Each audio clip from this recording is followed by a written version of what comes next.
বছর এদের কোনো পাত্তা পাওয়া যায় না। ঠিক আমার রেজাল্টের দিন এদের ফোন আসা শুরু হয়ে যায়।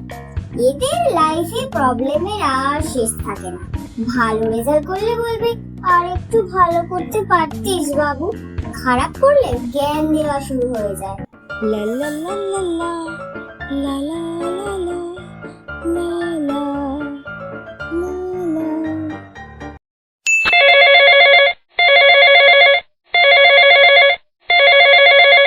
উফ, এই কাজের সময় আবার কে ফোন করলো? এই বাবু, দেখ তো কে ফোন করলো। হ্যালো, আমি পিসি বলছি রে। কেমন হয়েছে রেজাল্ট? ও পিসি, হ্যাঁ ভালোই হয়েছে। দাঁড়া দাঁড়া, মাকে ফোনটা দি। আরে বৌদি, ছেলের রেজাল্ট কেমন হয়েছে? এই ভালোই করেছে দেখলাম। ভালো করেছে মানে 100-তে 100 পেয়েছে তো?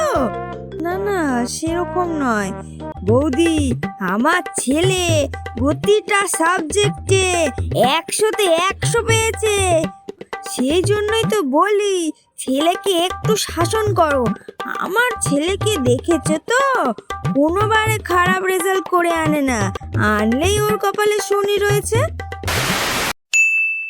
এই বাবু, কখন থেকে খেয়ে যাচ্ছিস? এতক্ষণ খাবার খেতে লাগে?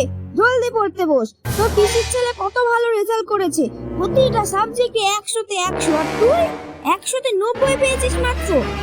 আমি কোনো কথা শুনবো না, তুই আগে পড়তে বস। লে হালুয়া, আমি আবার কি করলাম? আজকেই তো রেজাল্ট বেরোলো, আজকেই পড়তে বসতে হবে, একটু রেস্ট পাবো না?